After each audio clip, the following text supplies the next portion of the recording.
Olá, seja bem-vindo a mais um episódio do podcast igualmente DQA, é o último da temporada. Hoje vamos falar sobre religião. Em Portugal, mais de 600 mil pessoas não têm qualquer religião. É um dos dados que vamos abordar hoje nesta conversa. Já sabe, pode sempre ouvir estas conversas no YouTube ou também nas aplicações de podcast. Os meus convidados têm experiências dispares, mas que vale a pena conhecer. A religião também, hoje vamos falar como é que é dentro do mercado de trabalho, de que forma é que viver a fé às vezes pode ser impopular. Será que é? Vamos conhecer os nossos convidados de hoje. Começamos pela Sara. A Sara, 35 anos, casada, tem um filho, é psicóloga de formação e trabalha atualmente na área de liderança e competência na IKEA. Portugal é portuguesa, os pais nasceram em Moçambique, os avós na Índia. Relativamente à religião, a Sara é ismaelita. Olá, Sara. Olá. Olá. Já vamos falar um bocadinho melhor. Ao meu lado, do meu lado esquerdo, o João Biai. O João tem 27 anos, 3 filhos, atualmente trabalha na área de restauração da loja IKEA Alfragide, natural da Guiné, é muçulmano e conta-nos que a religião tem um papel importante no seu dia-a-dia. Vamos querer saber mais daqui a pouco. Olá, João. Olá. Tudo bem? Está tudo contigo? Também estou bem, obrigado, João. E por fim, Eber Marques, que eu não vejo há algum tempo, desde que usámos fatos coloridos. Exato. Na televisão. Estávamos os dois uns gatos. Estávamos uns gatões, Eber. Compositor, cantor, português, filho de pai angolano e mãe cabo-verdiana, conhecido como vocalista e compositor dos HMB, conhece perfeitamente. Quantas músicas não fazem parte da sua vida? Tem uma longa carreira a solo como cantor evangélico também. Vamos falar sobre a religião e vamos falar sobre como é que a religião também entra na música e como é que faz parte da vida das pessoas. Bem-vindos. Vamos falar sobre as vossas experiências e depois também as expectativas, mas é um tema tão grande quanto estar vivo, não é? A religião, para cada um, quer dizer uma coisa diferente. Vamos começar por ti, Sara. Ismaelita. Explica-nos, para quem não sabe o que é que isto quer dizer, como é que tu vives a tua fé e no fundo é uma ramificação da religião muçulmana, mas se puderes contar-nos um bocadinho. Exatamente. Era bom. Exatamente, portanto aqui as 3 religiões abrâmicas, portanto o catolicismo, o judaísmo e o islamismo surgiram ao mesmo tempo, não é? Na mesma altura, e o islamismo seguiu uma vertente através do profeta Maomé, foi aí que se intensificou e se formou o islamismo. Com a morte do profeta Maomé houve uma divisão, e a divisão entre os xiitas e os sunitas deu-se nessa altura também pela interpretação diferente daquilo que foi a última mensagem do profeta Maomé.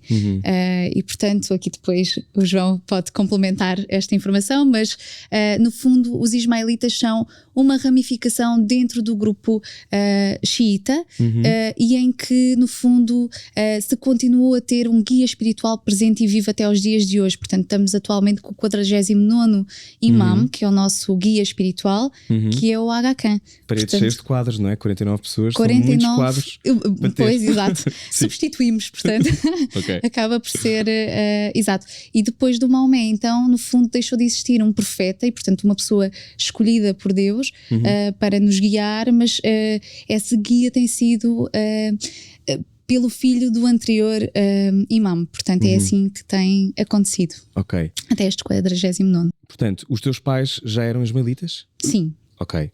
E a tua família sempre teve uma ligação a esse universo ou é uma espécie de, como também Moçambique e outras terras, uma espécie de mistura de influências e de religiões? Como é que foi o teu percurso familiar? Desde onde eu sei, a minha família sempre foi ismaelita, sabendo também que por vir da Índia e como temos aqui o hinduísmo como religião predominante, provavelmente há muitos anos atrás algum dos meus antepassados pode ter sido hindu, mas isso também não sei. Realmente houve aqui uma influência muçulmana na Índia e desde quando sei a minha família é ismaelita. Portanto a mistura com Moçambique foi mais cultural do que propriamente religiosa, e também em Moçambique existem imensos muçulmanos e também houve uma altura até o 25 de Abril principalmente em que existiram imensos ismaelitas. Sim, sem dúvida.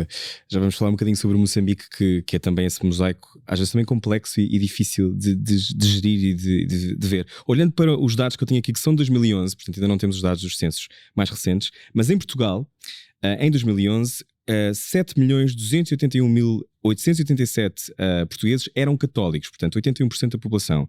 Vamos olhar para os muçulmanos, 20.640. 0,22%, e, por exemplo, judeus 3.061, protestantes 75.000, mas importante aquilo que eu disse há pouco, de que a partir de 2001 a liberdade de consciência, de religião e de culto passou a ser consagrada na Constituição. Sendo que em 2016 foi feito um estudo da Pew Research Center sobre restrições sociais e governamentais à prática religiosa no mundo, e mostra que Portugal é um dos países com menos restrições à liberdade religiosa no mundo. Já vou perguntar se sentem isso nas vossas vidas. Primeiro, vou aqui ao João. João, explica-me a tua relação com a tua fé. Como é que se tivesses que definir a tua relação com a tua fé, como é que explicarias?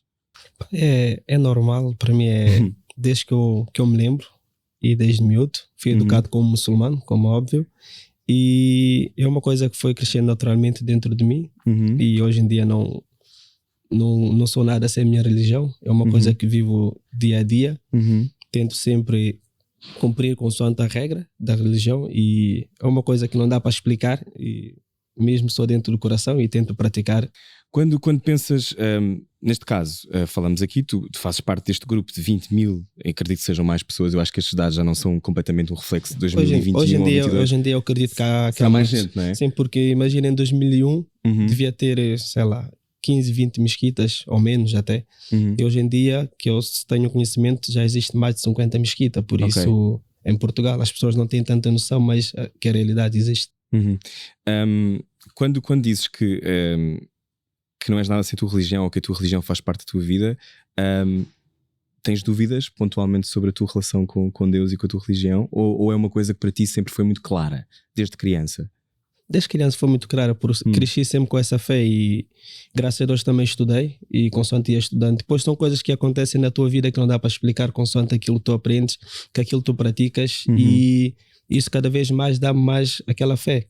Então não tenho dúvida nenhuma, e acredito seriamente, até porque eu digo que se não acreditasse não fazia 5 orações por dia, não fazia ramadão, não ficava mais de 16 horas sem comer, sem beber água, porque eu acredito mesmo, e esta fé é que me leva mais à frente. É isso que quando eu acordo todos os dias, aquilo que eu faço tanto no trabalho, no meu dia a dia, no caminho, porque a minha religião ensina-me que respeitar, e uma das coisas que ensina muito que é, eu não consigo ser feliz se o próximo não é feliz. A minha religião ensina a ajudar, ajudar o próximo, não ajudar o muçulmano, mas sim ajudar o próximo.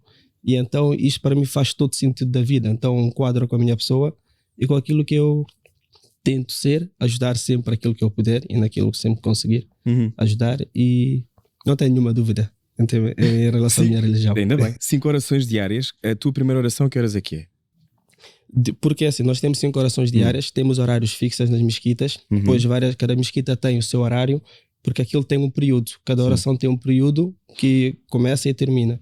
Então, de momento, a primeira oração nas mesquitas está às 6h15, mas pronto, eu faço às 6 horas, que eu se fizer em casa, porque como acordo para comer por causa do Ramadão, então acabo a hora, assim que termina a hora de comer, entra logo o início da primeira oração, e acabo por fazer, mas nas mesquitas, algumas mesquitas que eu sei é 6h15, depois tem o outro que começa, de momento a começar às 3h45, deve terminar antes das 4h, porque aquilo tem um período, tenho o calendário, agora não sei de cor, mas eu tenho o calendário que eu me sigo. Era só para ter uma ideia da frequência, se era, imagino que não seja sempre igual, não é? Mas é preciso também ter uma disciplina enorme, não é? Na tua crença, que imagino que seja posta à prova, como todas as nossas crenças são postas à prova todos os dias, sobretudo com o mundo, quando às vezes parece que não tem Deus em nada, não é? E principalmente no trabalho.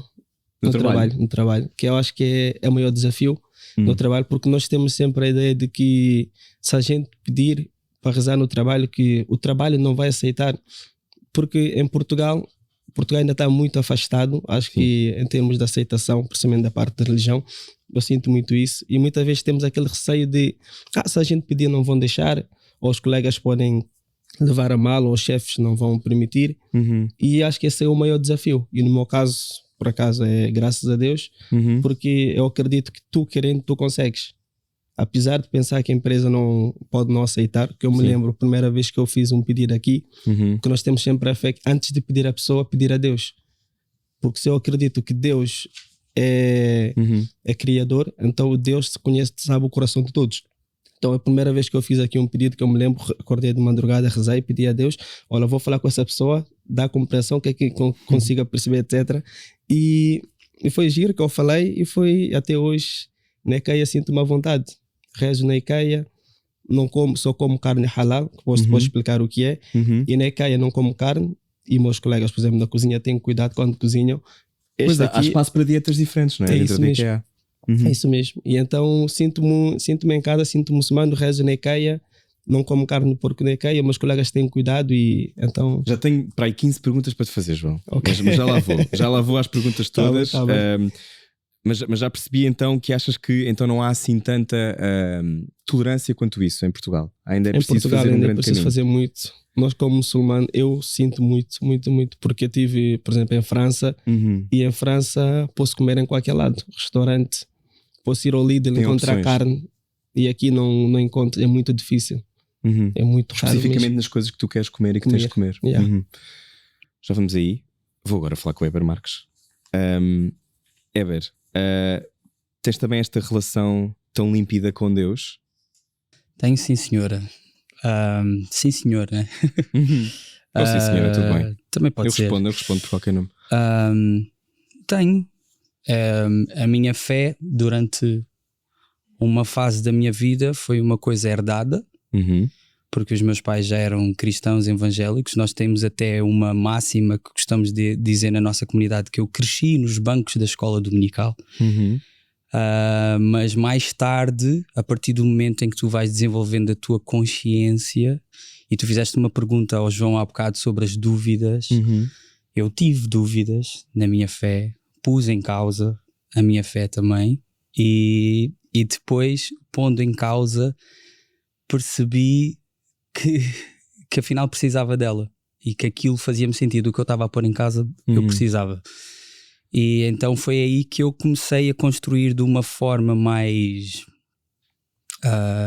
racional e lógica a minha crença.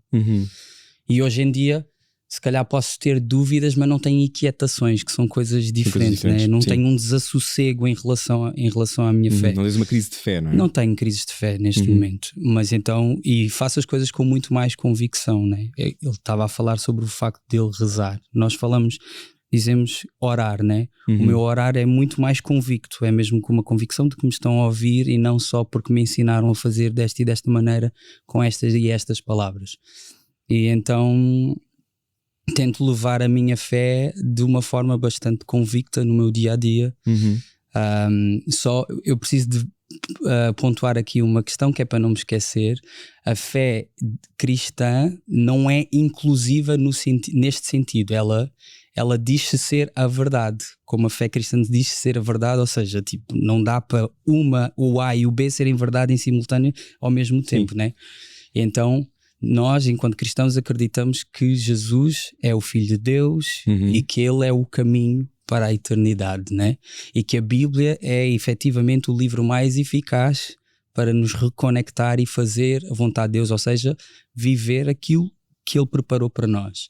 Agora, do ponto de vista social, também, mais uma vez, a Bíblia até nos desafia a fazer isso, que é cooperar. Na sociedade não dá para ser cristão se tu não fores cooperativo, não estás a ser um bom cristão.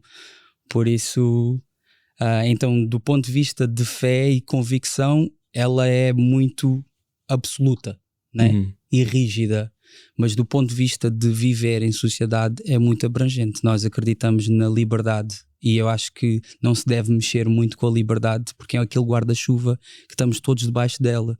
Se começamos a querer mexer muito, alguém vai se molhar.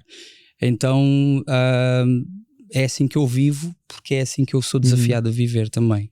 Cooperar sempre pelo bem da humanidade. Se tivesses que explicar a diferença entre ser cristão evangélico e outros tipos de cristianismo, como é que definirias? Temos algumas diferenças doutrinárias, né? Doutrinas quer dizer escolas, visões diferentes. Sim. Há bocado a Sara estava a falar sobre as diferenças que existe de ser islamita com as outras diferenças que estão debaixo, são ramificações de ramificações, né? Exato. Há diferenças doutrinárias de um protestante, porque a palavra em si já mostra que houve ali um rasgar, houve um desvincular. Por exemplo, entre eu que sou evangélico para um católico, nós temos a diferença dos santos, porque nós acreditamos que só Cristo é o intermediário entre o homem, a humanidade, e a criação, né? E Deus, aliás. Então nós não rezamos aos santos, nós falamos diretamente com Deus através de Jesus Cristo. Em termos de liturgia, ou seja, que é o nosso culto, é diferente. A missa, por exemplo, é muito mais solene. No sítio onde eu vou é uma coisa mais, até nós damos o nome de celebração, é mais celebrativa, a música é mais de festa. É uma coisa de quase espinha dorsal, sim, não é? Constante, não é? Sim, e até acabamos por falar o louvor a Deus e associamos a música ao louvor, mas louvor e adoração é muito mais do que a música, mas a música, como é uma forma de expressão que dá para abranger toda a gente, né? Juntamos toda a gente, põe-se, não é? Ainda hoje, né? Juntas com os teus amigos, vais à volta da fogueira, uma guitarra e toda a gente começa a cantar, né? Somos uno, nessa altura somos uno só. E então a minha experiência é essa também. Temos outra coisa, que a direção, né, da celebração na minha comunidade é uma coisa mais de toda a gente, não tem só o padre que faz a direção e que serve a igreja, é muito mais interativa, digamos assim. São pequenas diferenças, há várias outras, mas das que me estou a recordar assim agora são estas. Ponderaste ocultar a tua religião para ter sucesso não percebi. Na música? Ponderaste não falar sobre a tua religião para ter sucesso na música? Fui aconselhado a, né? Porque na altura que a HMB começou, eu lembro-me até quando nós fizemos um concerto no Garage, o concerto de lançamento do nosso primeiro. No Garage, eu sou velho já, fogo. Quando fomos ao Garage, e eu lembro-te, na altura dos agradecimentos, eu agradeci à minha comunidade, ao meu pastor e não sei o que, e houve quem tivesse ficado ofendido. Eles deviam guardar isso para outra altura, isto não é lugar nem hora para estar a usar essas palavras. E mesmo antes também fui aconselhado que é para não ter nenhum tipo de backlash, né? Desculpa, está-me a faltar, é anticorpo, né? Só que é idiota, né? Tu quereres esconder aquilo que são os teus alicerces do dia a dia, não faz sentido. Em determinada altura vais revelar quem tu és, né? É muito curioso. No Sermão da Montanha, Jesus diz exatamente isso, que é impossível tu esconderes a luz, é impossível tu fazeres isso. Então, ou seja, que tudo o que está em oculto, se tiver força, eventualmente vai se manifestar.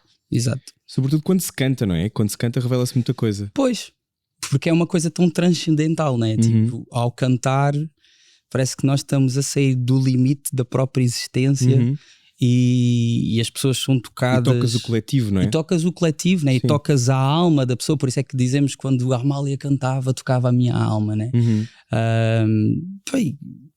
E é isso que estás a dizer, estás completamente correto. Tocar o coletivo, mas chega-se lá de maneiras diferentes. Vocês os três acreditam de maneira diferente. Sim.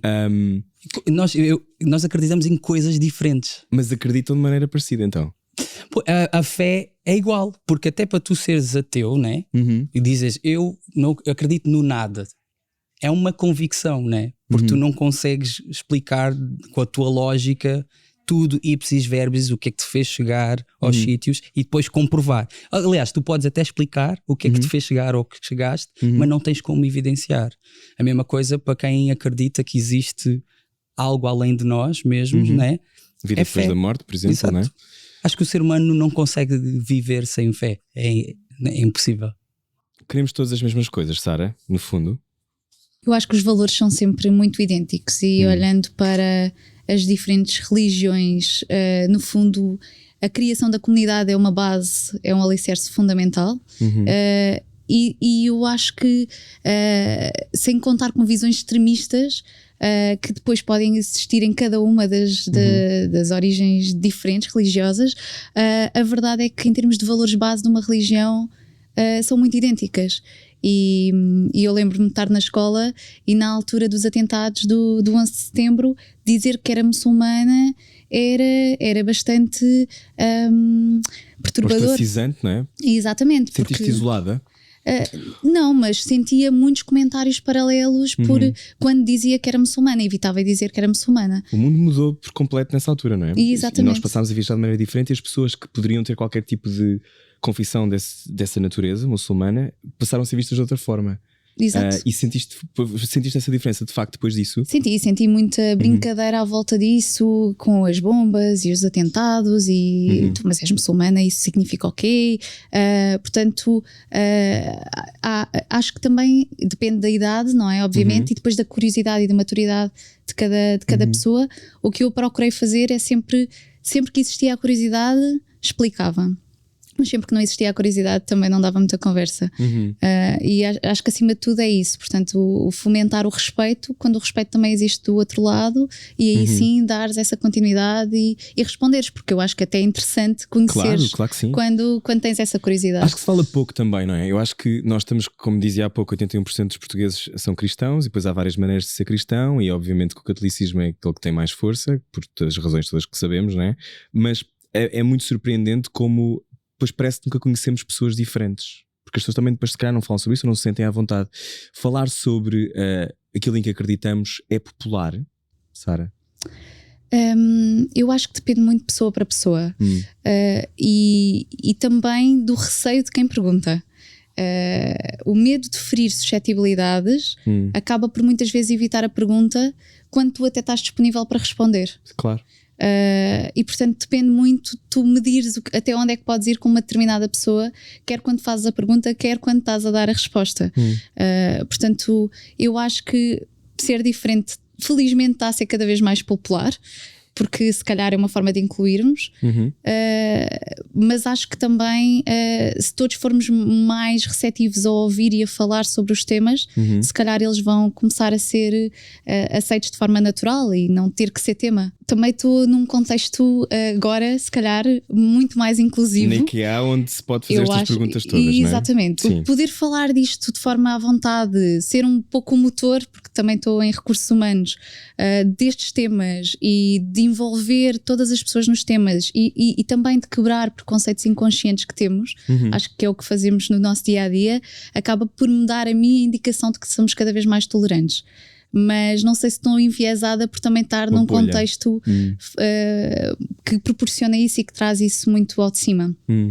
E por também vir de um contexto social em que também havia essa procura, e por trabalhar sempre em espírito de comunidades, em que havia também essa preocupação com a inclusão.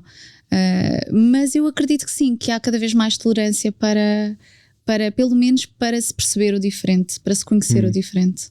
João, há pouco dizias que achavas que não é? Que Portugal ainda tem muito que andar neste aspecto, de descobrir como é que podemos ser todos mais tolerantes. O que é que achas que faz com que as pessoas sejam intolerantes?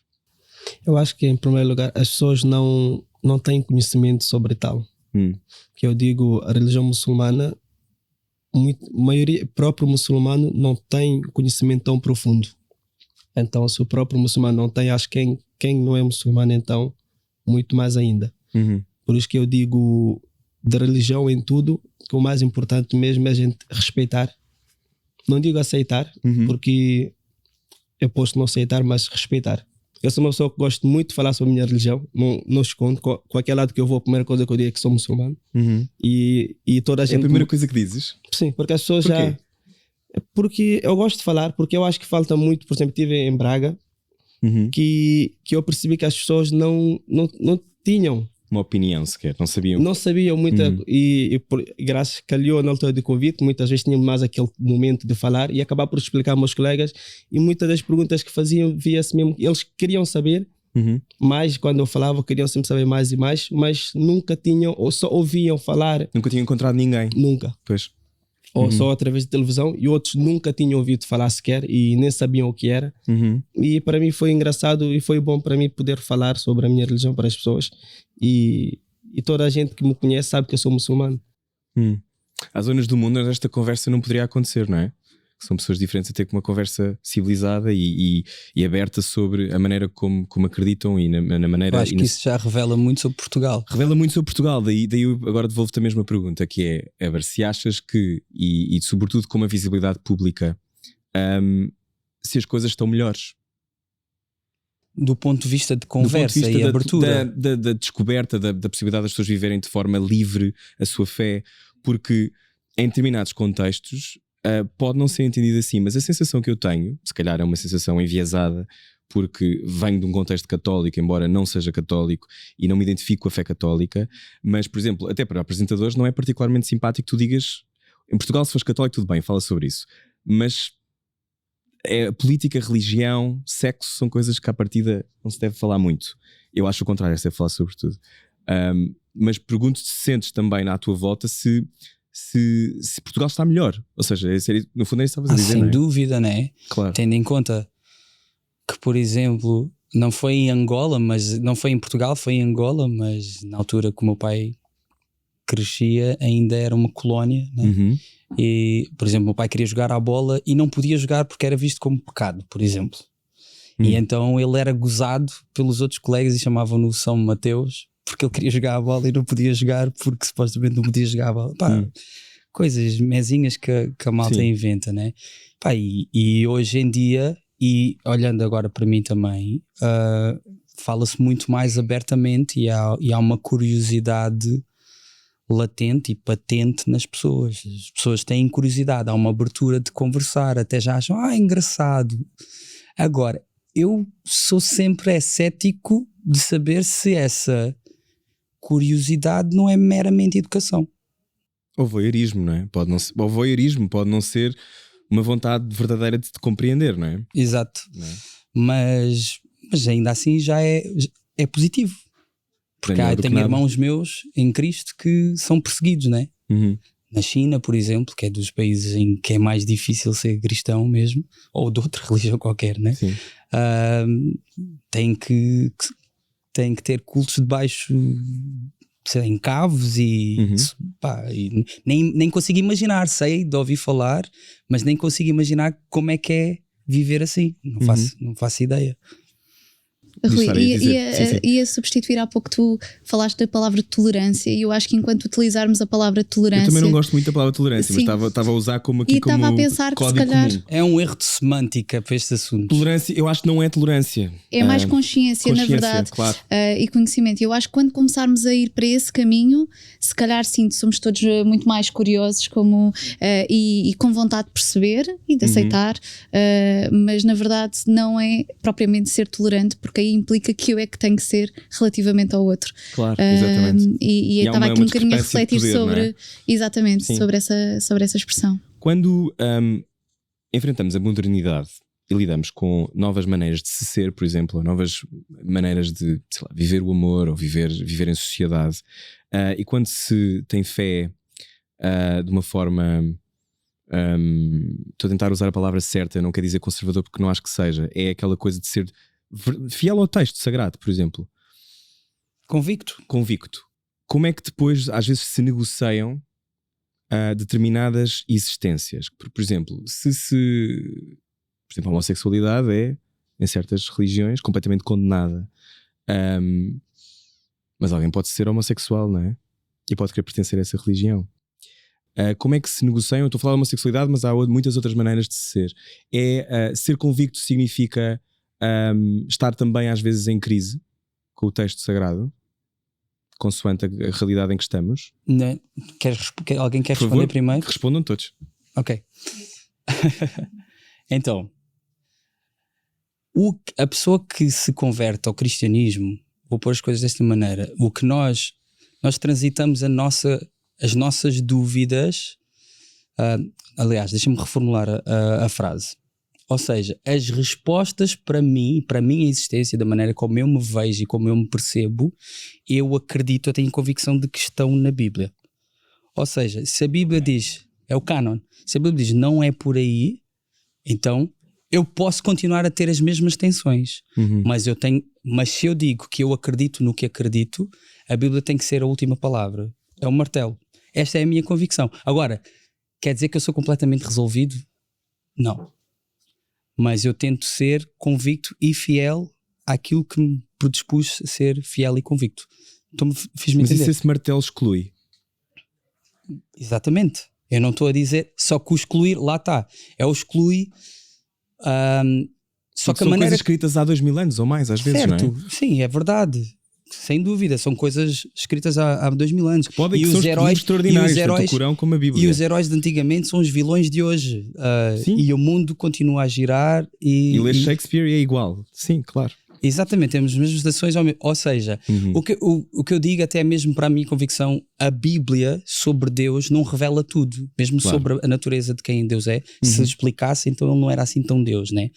Mas sobre a natureza humana, sobre as nossas tensões e a nossa natureza, revela tudo. Revela tudo. E então, eu estou em paz com isso. Eu escolho viver assim. E acho que quem quiser escolher vir após Cristo, porque é uma frase que nós já ouvimos muito ver, quem quiser me seguir é uma escolha, eu não te obrigo. Pega a tua cruz e segue-me. Ou seja, se quiseres viver segundo aquilo que eu preparei para ti, tu tens que fazer uma escolha que é de te anular. Então pronto, não há problema. E de não te substituires à religião, não é? Tu existes em função, ou seja, serves da religião, não existes, não te substituis a ela. Essa é, não sei se estou a perceber o que estás a dizer. A lógica, por exemplo, de ter uma expectativa no catolicismo de que, por exemplo, a homossexualidade seja completamente aceite, é, segundo alguns setores da Igreja Católica, eu estar à espera que a religião mude em função de mim, não é? Que o cânon se altere. E o que tu estás a dizer é exatamente a mesma coisa, que é, há determinadas coisas, se tu queres fazer parte deste grupo, desta claque, tens que seguir a nossa lógica, o que é legítimo.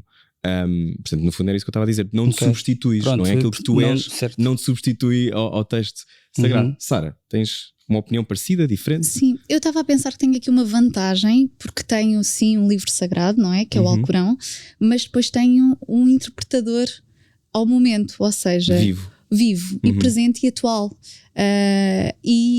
Isso permite uma interpretação aos dias de hoje daquilo que está escrito no Alcorão.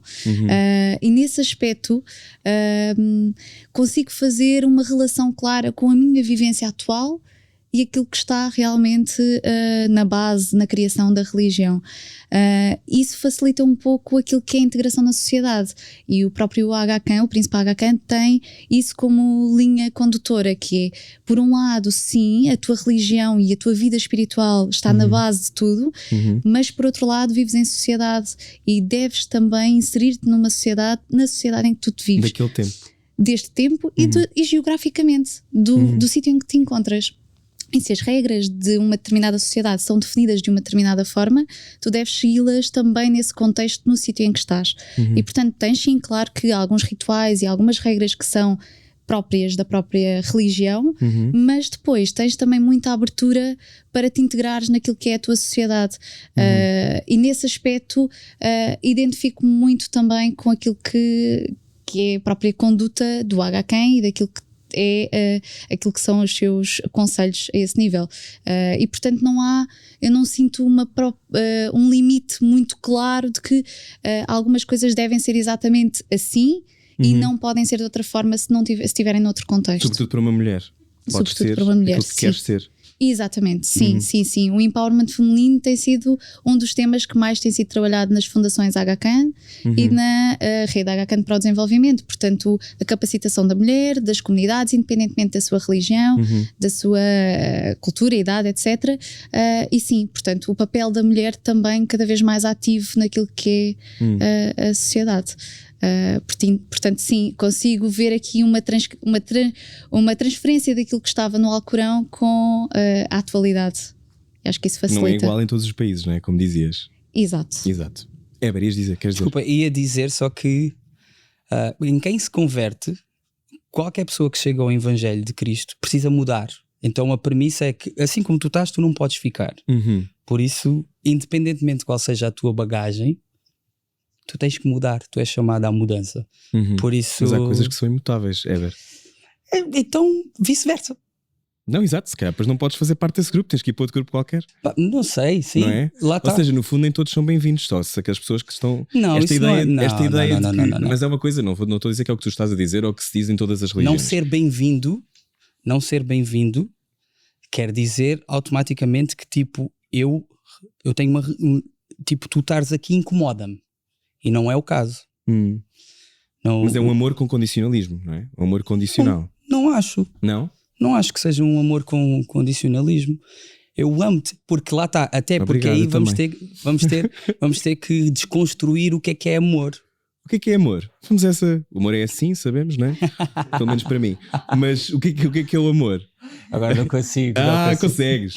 O que é o. Porque lá está, porque falamos das mesmas coisas, acreditamos em coisas na sua essência igual, mas depois vemos-las de formas diferentes, prismas diferentes. Certo. O que é o amor? Só que, lá está, antes de eu responder ao que tu estás-me a perguntar, mas, lá está. Só que eu acredito que o que eu leio na Bíblia e a minha convicção é que está certa. Logo, eu não vou... O sítio por onde eu estou a olhar é que é o correto. Sim. Pronto, eu ponho as coisas dessa maneira. E agora, respondendo sobre o que é amor. A ideia de amor é que o amor é uma escolha. Não é um sentimento, não é libertação de químicos que tu sentes no teu corpo quando tu vês alguém. Sim. O amor manifesta-se numa escolha. Por isso é que a Bíblia, quando fala tipo o amor tudo pode, tudo supera, tudo e etc. Vocês se calhar já foram a um casamento numa igreja católica, já devem ter ouvido esta passagem. O amor é uma escolha, independentemente. Imagina, eu tenho 2 filhos que os amo de paixão de uma forma incondicional. Isso quer dizer que de alguma maneira eles vão viver sempre consoante aquilo que eu acho que é o correto e é o melhor caminho para eles? Não. Provavelmente eu espero que não, aliás, mas se eles escolherem viver outro tipo de vida, eu vou amar na mesma. Só que eu nunca vou considerar certo. Eu não vou... Ele vai ser sempre bem-vindo na minha casa. Mas sempre que ele me quiser vir falar sobre pai, estou com dificuldades, a minha vida está assim, etc., a minha conversa vai ser igual. As tuas escolhas têm que começar a mudar. Né? Porque nós acreditamos, enquanto cristãos, que a mudança vem até da essência. Enquanto o mundo diz, tipo, tu não podes mudar a tua essência. E Cristo diz exatamente, sim, tu não podes mudar a tua essência. Eu mudo a tua essência. Tanto que há passagens bíblicas, por exemplo, não sei se vocês já ouviram, em que um homem, é Nicodemos, que era um religioso da altura, vai ter com Jesus e pergunta-lhe, olha, eu já faço tudo o que a lei diz supostamente que é para eu fazer. O que é preciso eu fazer mais? E Jesus disse-lhe, vende tudo e segue-me. E ele, vender tudo? Não, vou seguir a minha vida. Havia algum problema dele ser uma pessoa abastada? Havia algum problema dele vir de família rica? Não, a questão não era essa. Só que quando Jesus lhe pôs a pergunta, foi revelado o quê? Ele amava o facto de ter dinheiro. Ele amava o facto de ter status. Ele amava... Sim. Exatamente. E ele não teve coragem de o fazer. Ou seja, a proposta que é para mim, que tenho as minhas tensões, que é para outras pessoas em que têm outro tipo de tensões, homossexualidade, o que seja, a proposta é igual. Como estás, não podes ficar. Tens que ser transformado. Por isso é que Jesus diz... Uma carta de intenções um bocado dura, ou não? Mas é uma carta de intenções dura. É. Como a vida é dura. A vida não é mole. A vida não é mole, mas há essências que não são mutáveis. Mas aí lá está, é uma convicção que tu tens. Não tenho a menor dúvida. Mas aí discordaremos. Certo. E aí é que está. Okay. E o que o cristianismo diz, tipo, discorda, não quer. Daí eu perguntar como é que se vive na modernidade com isso, não é? É daí eu perguntar como é que depois vives na modernidade. Porque a modernidade, à partida, o progresso será... Pois o progresso também teremos todas opiniões diferentes do que é o progresso. Para alguns pode ser o abandono, sei lá, de valores e por aí fora, mas para todos os efeitos o progresso será para que cada vez mais haja uma equidade e que as pessoas possam todas ter as mesmas oportunidades, para viver da forma que Mas aí está, tu usaste a palavra equidade e muito bem usada. Equidade não quer dizer igualdade, são coisas diferentes. Sim. Pronto. Aí tudo certo, é o que eu estava a dizer. Dentro da minha convicção, o cristianismo, ele não é flexível de todo. Ok. Mas para a construção do bem humano, é completamente coopero, na boa. Vou trabalhar com os outros de igual forma. Mas isso causar sofrimento a alguém?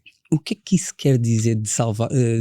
Não é salvar, é causar sofrimento. Causar por exemplo, sofrimento. Se tu nasces numa família que é evangélica, e tu, portanto, à partida assinaste a carta de intenções, não imagino que perguntaram-te se querias continuar a ser evangélico, provavelmente não é? Continuaste na lógica evangélica e vocês imaginam que é a mesma coisa. Eu lembro-me que eu obriguei os meus pais a fazer a primeira comunhão, porque eles não queriam que eu fizesse, porque não estavam nada interessados nisso.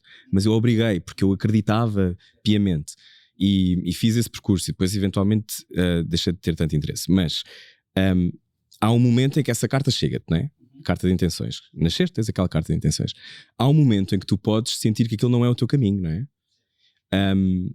Portanto, pode haver, e pode ser porque aquilo que tu és não é aceito naquele contexto.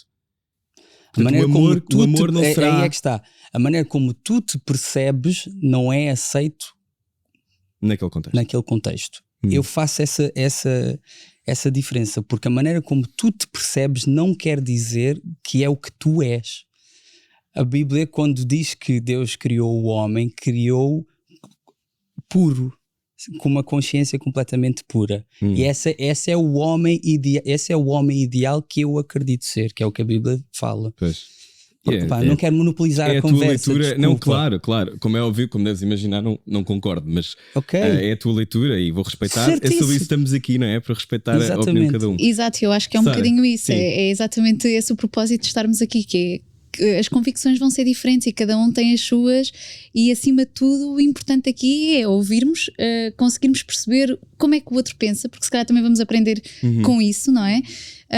E aceitarmos acima de tudo que isso é a convicção dele. Não significa que a nossa tenha que ser diferente, mas que se calhar cada um de nós pode ter aquilo que lhe faz sentido na sua vida. Acima de tudo acho que é por aí que passa o respeito, e quando tentamos trabalhar aqui em recursos humanos na IKEA, é exatamente, se calhar não entramos no detalhe do que é exatamente esta convicção, ou o que é que ela é diferente da minha, mas o que é que ela representa para ti e o que é que te faz sentido, como é que nós podemos respeitar e ajudar a que tu possas exercer aquilo que te faz sentido na tua vida e no teu dia-a-dia. Eu acho que isso não acontece porque para isso é preciso aprender a pensar, e aprender a pensar dá muito trabalho, porque tu tens que desenvolver um monte de ferramentas para aprender a pensar. Porque quando tu pensas, depois começas-te a construir, vais conseguir construir tu também uma narrativa que é tua, não uma que te foi ensinada, que te foi passada. Claro, não é? que dá muito mais trabalho do que ter uma narrativa que tu fizeste download e que vês, pela qual vês a vida, não é? Exatamente. E que se me perguntam pelas crises, não é? Porque eu imagino que quando se anda no dia-a-dia, depois toda a gente tem essas dúvidas, toda a gente tem crises, não é? De fé. Daí eu perguntar para quem segue a fé de uma forma tão direta, se depois como é que se convive com isso? Sara, tu tiveste muitos processos de crises de fé ao longo da vida? Não? Sim? Tive alguns. Acho que acima de tudo se acreditava da forma correta, não naquilo que acreditava, porque acredito sim que existe algo superior. A forma de acreditar nesse ser superior é que poderia ser diferente. A questão aqui é a história que está por trás da religião, tem muitas questões de pormenores que nós desconhecemos, porque agora atualmente felizmente temos a comunicação que espero que um dia chegue aos nossos descendentes, mas anteriormente este registro era difícil, e eu dei aulas de educação religiosa durante vários anos a crianças ismaelitas e jovens que colocavam muitas questões que te colocavam também a pensar. Que dúvidas é que faziam mais na altura? Questões é que te colocavam mais? Muito sobre rituais, mas também muito sobre as guerras que levaram a que a religião predominasse em determinados locais. Que tipo de guerras é que existiram para que depois uma religião fosse aceita por toda uma comunidade? E isso faz-te, claro que sim, fez-me várias vezes pensar, não é? Se a causa depois justifica a consequência, exatamente, se os meios justificam aquilo aquilo em que acreditas. Acima de tudo, o meu foco é se acredito naquilo que os valores da religião me trazem.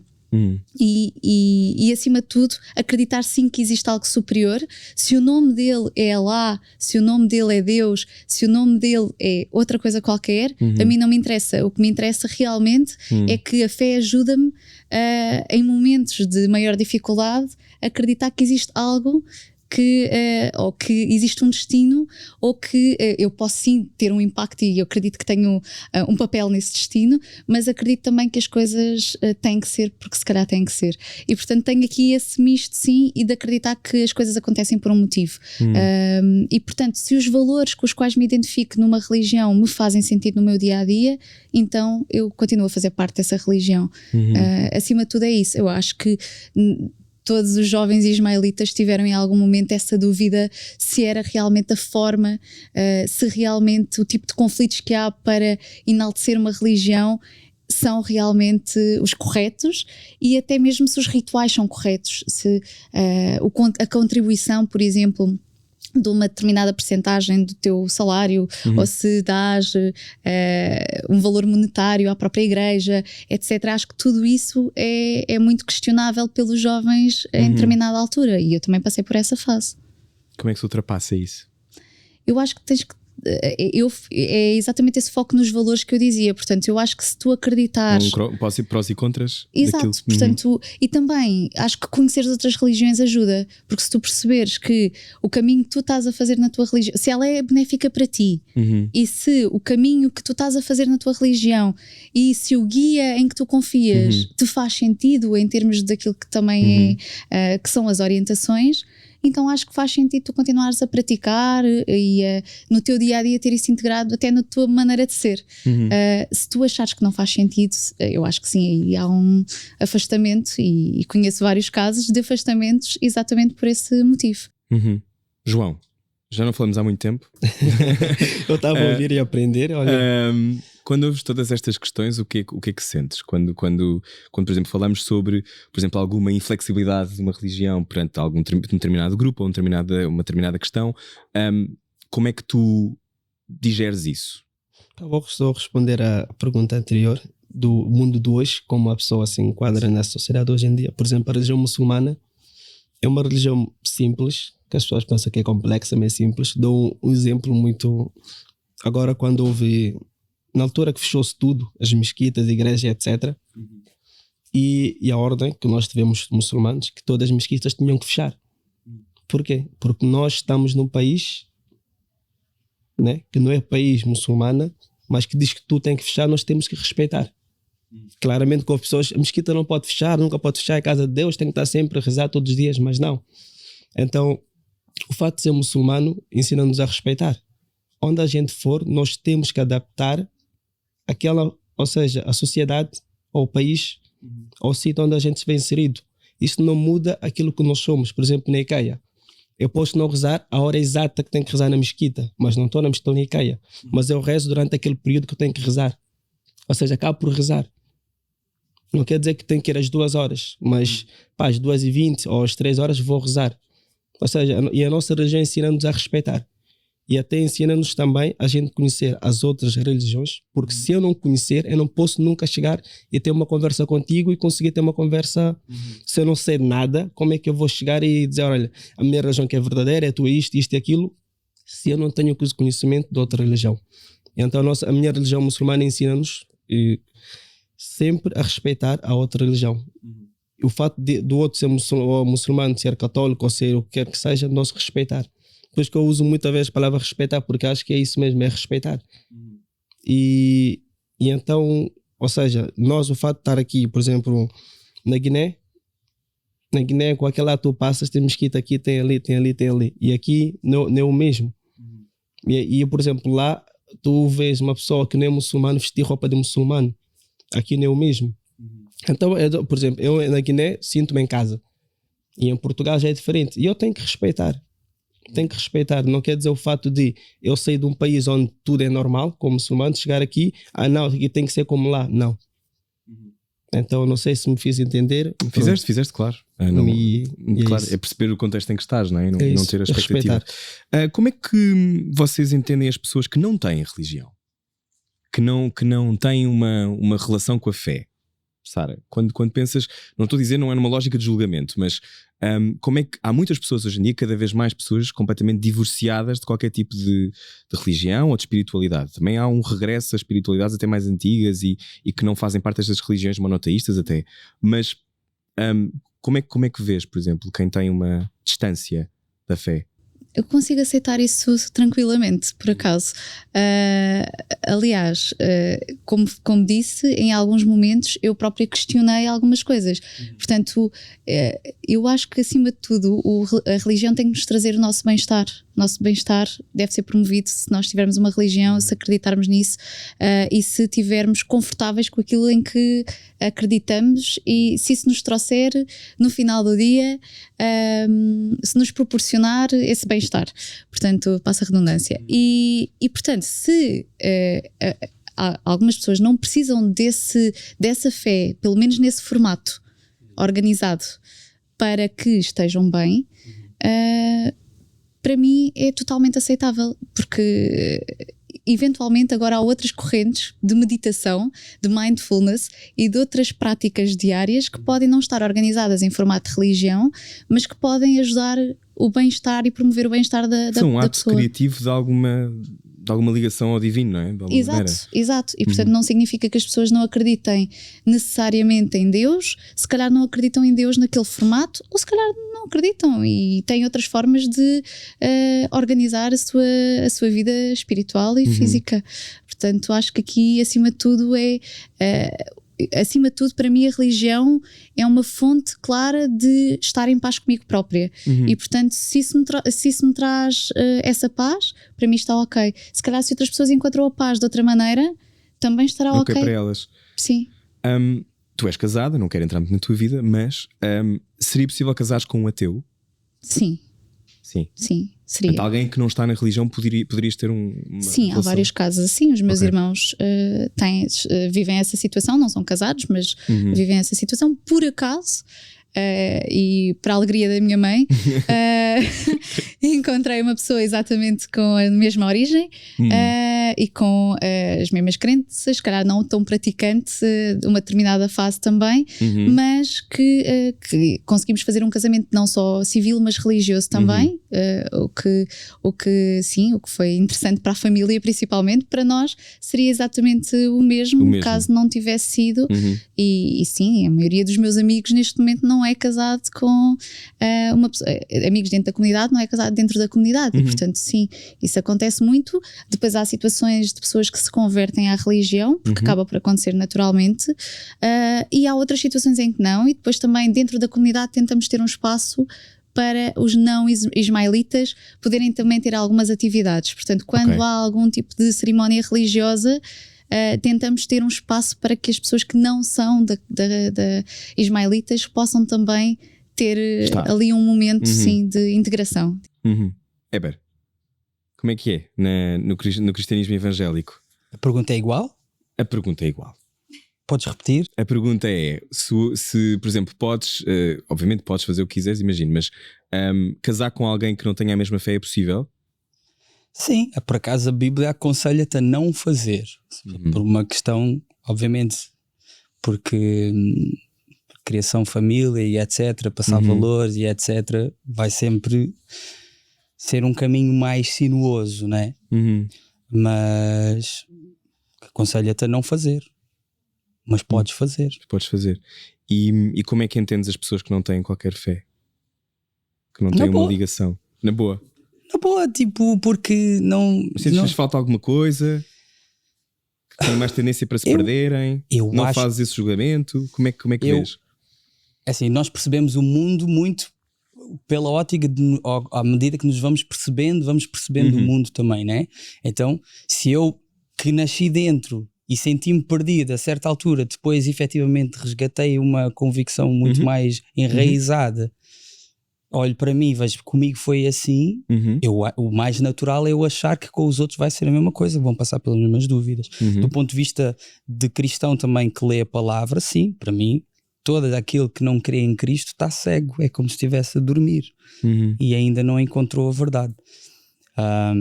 Mas no dia a dia, de conviver com as pessoas, na boa, porque não é pela força. Não é por eu muito falar e querer que tu acredites no que eu acredito. Porque o cristianismo, quem chega ao cristianismo também acontece um fenómeno interessante na pessoa, que a pessoa começa a duvidar de si. Não no sentido das tuas competências, mas no sentido de incência. Eu digo que eu sou uma boa pessoa. Eu sou uma boa pessoa. A dúvida vem mais por aí. O que é uma boa pessoa, não é? Pois, então qual é o standard de uma boa pessoa? Se eu acho que eu sou uma boa pessoa, mas espera aí, mas eu já menti, às vezes eu minto. E depois há alguém que não mente, então ela é que é a boa pessoa, não sou eu. Não podemos ser os dois Não mente, mas pode fazer outra coisa horrível qualquer. Pronto, eu estou a título de exemplo. Como é, por isso, e a própria Bíblia que eu leio diz tipo: ninguém se safa. Claro. Somos todos pecadores. Estamos todos dentro do mesmo barco. Sim. Mas é isso. Tenho vários amigos que não são cristãos e lido bem com eles, tranquilamente. Agora, há processos na vida normais que têm a ver com escolhas morais, né? Em que não dá para caminhar com a pessoa. Porque se nós temos convicções diferentes, ou se a pessoa não tem alguma convicção em determinado assunto, mas eu tenho, naquele assunto em específico, eu não posso caminhar com a pessoa. Não tem como. É importante saber com quem caminhar, não é? Não podemos caminhar com... Mas podemos... O ideal seria caminharmos com toda a gente, mas não é? Sim, mas não é possível, não é? Sim, acabas por caminhar com toda a gente na vida. Muitas vezes, muitos até carregas durante... não caminhas, carregas. Né? Carregas a vida toda.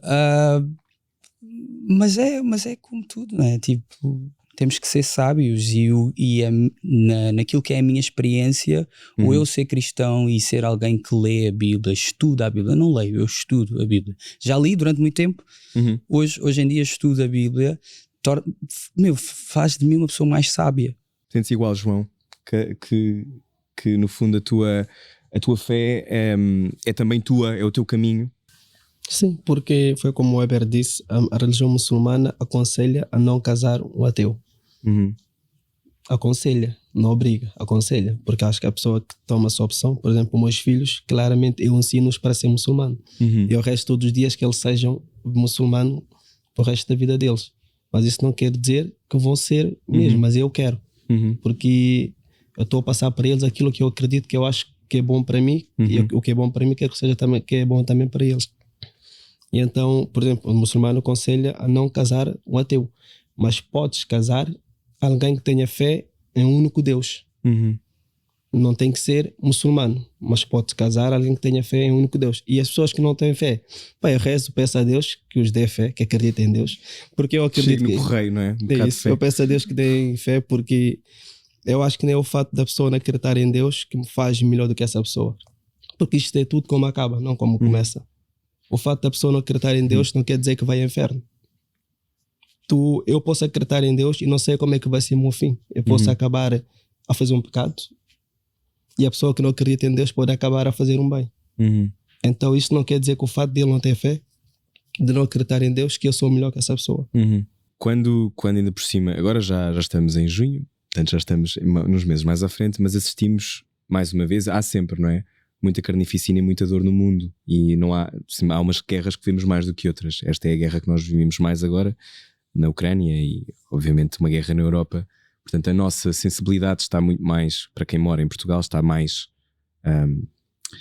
relacionada com isso, embora aconteça coisas horríveis no mundo, né? Exatamente, há mais guerras no mundo todo e há muita dor no mundo todo que nem sequer chega aos jornais, nem sequer às televisões.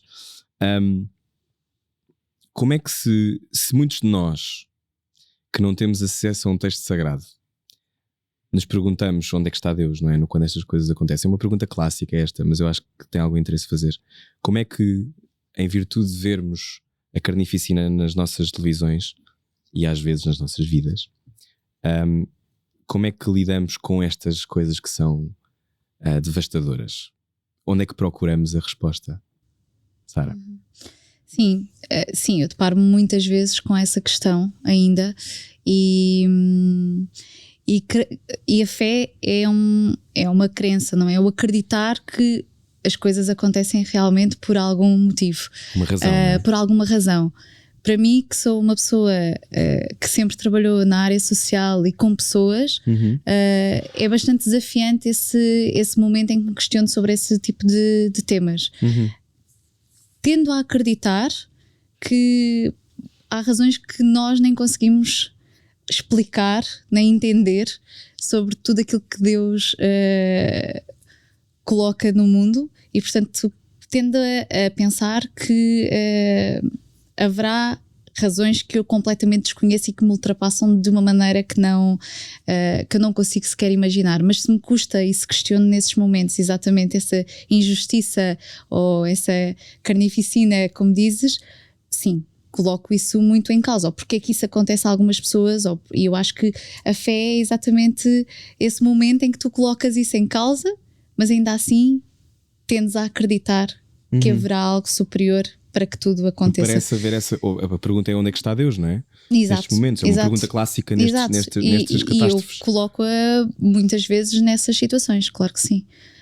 Nessas e noutras, e ao veres porque é que algumas crianças nascem com determinado problema, portanto nem sequer estamos aqui a falar de uma situação que foi adquirida ao longo da vida, portanto, e até que ponto, por exemplo, colocar em causa vidas passadas e tudo isso, e karmas e sofrimentos, pronto, e acho que todos nós em certo momento temos que nos afastar um bocadinho também desse pensamento constante, porque até a certa altura pode mexer contigo próprio, não é? Pode-te fazer mal a ti próprio. Pode estilhaçar a tua crença, a tua própria crença, sim. Portanto, a certa altura tens que ver até onde é que tu consegues chegar nessas tuas próprias questões, e tentar encontrar essa fé dentro de ti e perceber se ela realmente continua a existir apesar de todas essas perguntas.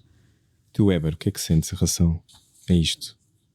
Uma tristeza enorme, como é óbvio. Não tenho gosto nenhum em guerras, não as percebo, de todo. Sou uma pessoa que gosta deste tipo de atividades, de conversar, e não percebo porque é que as coisas não se resolvem assim. Então eu não ponho em causa Deus pelo número de guerras que existe no mundo, né?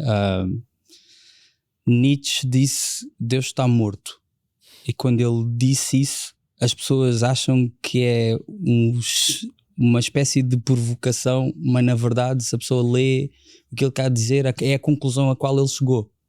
Tipo, isto estar assim só pode estar morto, no sentido em que ele diz tipo, se tiramos as barreiras e deixa de haver um absoluto, né? Se deixa de haver alguém que diz que impõe os nossos limites, então nós matamos Deus, tipo, deixou de haver Deus.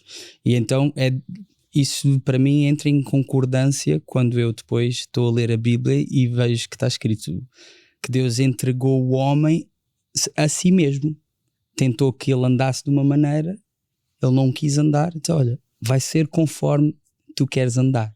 Conforme a natureza, conforme tu queres andar, né? Conforme a tua natureza. Sim, a sua natureza, vai ser conforme tu queres andar. Agora, eu sei que para mim não existe só vida aqui, a vida humana é uma coisa eterna, e também há a promessa de um ponto final. Há um dia em que tudo cessa e que a Bíblia diz que Deus vai julgar tudo e todos conforme as suas ações, conforme as suas escolhas e etc. Ou seja, no final, até a minha moralidade fica bem com Deus no sentido, fogo, afinal o bem vence. O mal não vai vencer, quem vai vencer é o bem. E quem tiver curiosidade pode ler que Deus vai enxugar a lágrima, vai fazer justiça, vai pôr os pontos nos is. Para os mais ecológicos diz lá que Deus vai fazer aqueles que maltrataram a terra, Deus vai fazer pagá-los também. Por isso eu não consigo pôr a culpa em Deus. Achas que essa retribuição virá, então? Sim, sem dúvida. Há de haver justiça. No final há de haver justiça. Eu acredito que há Deus em todo lado. Foi como eu disse há bocado. Eu levanto a cabeça para o céu, olho para o céu, cada vez mais admiro o céu. Porque eu acredito que tudo o que o ser humano faz acaba. Pode fazer o prédio mais bonito, vai chegar um dia que aquilo vai envelhecer. E se não fizer manutenção, então muito mais rápido. E olho para o céu, tenho 27 anos, tenho 27 anos, nunca vi céu a ser pintado, ou nunca vi céu, sei lá, a levar qualquer outra coisa, e aquilo vejo que aquilo é a existência de Deus. Por isso que eu acho que Deus existe em todo lado, basta a gente olhar para nós e nós há coisas mesmo que a gente não consegue explicar, e eu acho que é mesmo isso. Deus está em todo lado. E isto da guerra, que eu digo é pedir a Deus que as pessoas que estão dentro disso, que Deus possa amolecer o coração dessas pessoas e dar-lhes a compreensão que isso não é o caminho, e que que isso possa acabar, e não só aqui, como na Europa, como em todo o mundo. E quem faz a guerra respaldado num texto sagrado, usando um texto sagrado como uma razão para fazer a guerra, Porque isto aí temos que perceber que, por exemplo, o Alcorão não apoia isso. Porque muitas das vezes as pessoas utilizam, porque a religião muçulmana, por causa de uma coisa que eu depois esqueci-me de que até ia referir, às vezes as pessoas acabam por confundir a religião muçulmana com crenças de etnia do país. As pessoas acabam por misturar com essas coisas locais, não é? Que não tem nada a ver com o texto. Que não tem nada a ver com aquilo que diz, porque a religião muçulmana tem um livro, que é o Alcorão, e que está lá tudo.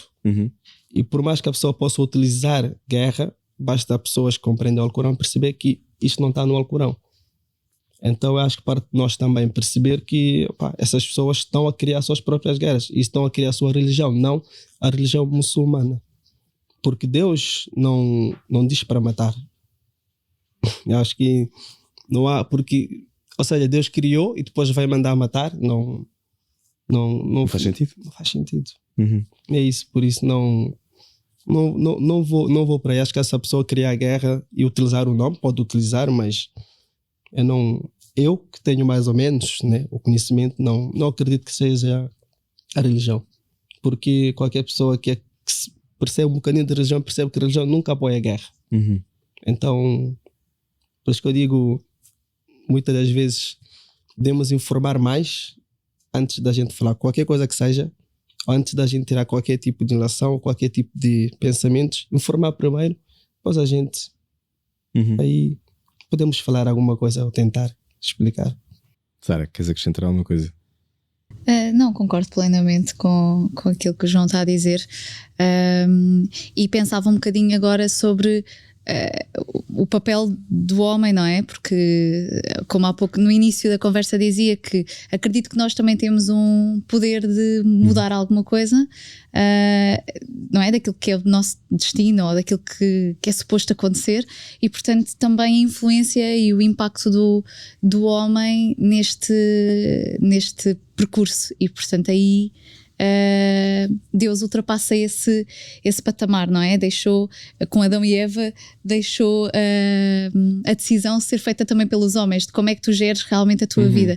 E portanto há aqui aspectos que se calhar também não podemos, como dizia o Weber, culpar Deus por tudo, porque realmente se calhar não é por aí, não é? Se calhar não conseguimos ver todo o cenário, e se calhar nós também temos um poder. E as escolhas são dos homens, não é? E as escolhas são dos homens, exatamente. Estamos a chegar ao final da nossa conversa. Antes de irmos à minha pergunta final, que era: no que é que têm fé? Que é a minha pergunta final. Não estou só a falar de Deus, no caso, o que é que têm fé nas vossas vidas e o que é que esperam para o futuro imediato. Só falar um bocadinho sobre aquilo que é o contexto profissional e como é que em certos países, por exemplo, motivos, alguma representação religiosa, sejam símbolos, são completamente negados, não é? Não é o caso em Portugal.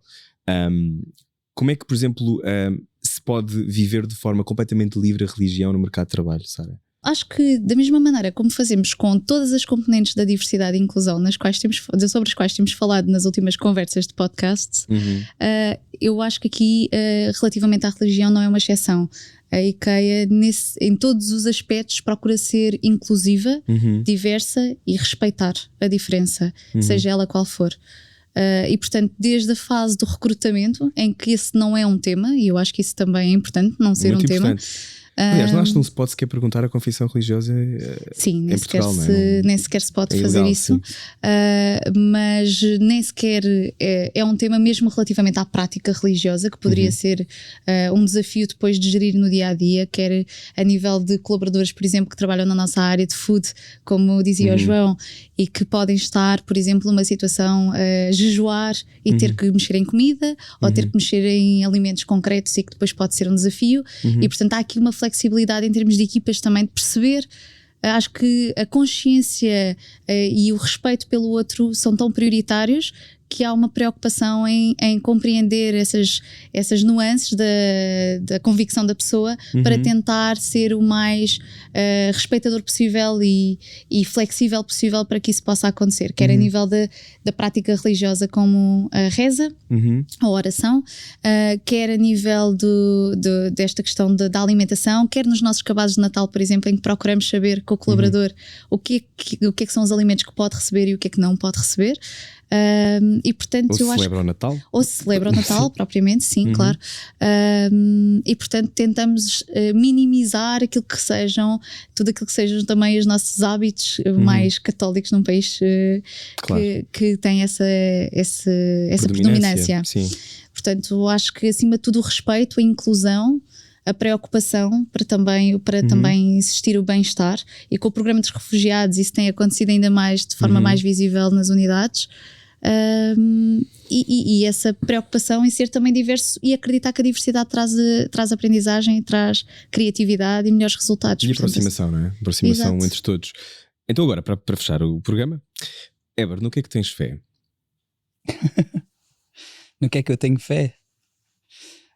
Pá, essa pergunta é tão ampla que fica difícil de... Tenho fé em Deus, como é óbvio. Sim, tenho mas fé... Pode queres que seja mais preciso? Mais específico, sim. No que é que acreditas para além de tudo? Acreditas nas pessoas, na bondade? Ou a bondade é uma escolha? Vai dizer que não. Tu podes dizer que não. Não tens Diz de que dizer não há que uns sim. tempos. Não, eu desconfio do ser humano sempre, né? Desconfias sempre. Desconfio do... Eu sou uma pessoa bastante... Falta-me o termo em português, mas eu não sou desconfiado por natureza. Pela minha natureza não Mas é desconfiado. treinaste-te? Mas não treinei, não. Mas se eu paro para observar, eu sinto que é mais útil eu ser desconfiado. Não sei se me estou a fazer Desconfiado ou entender. curioso? São coisas diferentes. Sim, no sentido... Eu não sabe tipo que Sim. sim. Cínico, meio cínico. Eu estou a perceber. Estás a ver aqui a ver se me agarras. Não, porque o que tu fazes é interpretar a realidade e cantá-la, não é? Sim. Não é? Mais ou menos. Não? Há quem invente pura e simplesmente, né? Eu não falo sobre Tá bem, mas póneis olhas para o comportamento e das etc. pessoas, o comportamento humano, o que faz as pessoas aproximarem-se, o que faz as pessoas serem alegres. Mas o facto de eu cantar não quer dizer que eu acredite nelas ou deixe de acreditar. Estou pura e simplesmente só a cantá-las. Ok. Né? Estou só a relatar alguma Então, coisa no que é que eu vi. acreditas? Em que é que eu acredito? Eu acredito que o ser humano, quando quer trabalhar junto, chega a lugares muito interessantes. Eu ia um bocadinho por aí também. Acredito na força da comunicação e da forma como a palavra e a conversa e este respeito pode crescer dentro de nós. Cada um tem a capacidade realmente de conseguir compreender e aceitar aquilo que é diferente de si, e que tenho a certeza que essa tal aceitação, consciência ou tolerância, como queiramos chamar, demora ainda algum tempo para que façamos o caminho, mas acredito na força do grupo e no movimento que um grupo cada vez maior de pessoas a aceitar essa diferença e a ser consciente da diferença pode fazer com outros cada vez mais. João? Eu acredito que existe bondade em todo mundo. Eu acho que nós às vezes olhamos mais para as outras coisas e não olhar para as coisas boas. Por isso que eu digo que nós devemos... Eu acredito que existe bondade em todas as pessoas e eu acredito que nós devemos olhar, mesmo que seja, por mais ínfima que seja, a bondade é aproveitar aquela coisa pequena da pessoa, essa bondade, e aproveitar essa bondade e não olhar a parte má, porque a parte má não acrescenta nada. Aquela bocadinho de bondade, se tu aproveitares aquilo, vais acabar por descobrir mais. Investir na bondade, então. É isso. Eu acredito que... Digo isso porque eu estou à frente de um projeto, nem queria tocar aqui para não mostrar as coisas, mas foi porque aprendi muito. E nós apoiamos, porque aí está, eu sou muçulmano e nós não somos muçulmano radical, e acredito que nós temos que ajudar o próximo. O próximo não olha para a cor, para a religião, para nada, é o próximo. E é que eu tenho aprendido nisso, que olhar para a parte boa da pessoa e ajudar a pessoa, porque nós temos coração e coração é sensível, e então se a gente aproveitar aquela parte boa da pessoa, nós conseguimos ver coisas que não dá para explicar, mas tu consegues sentir e tu consegues mudar aquela pessoa.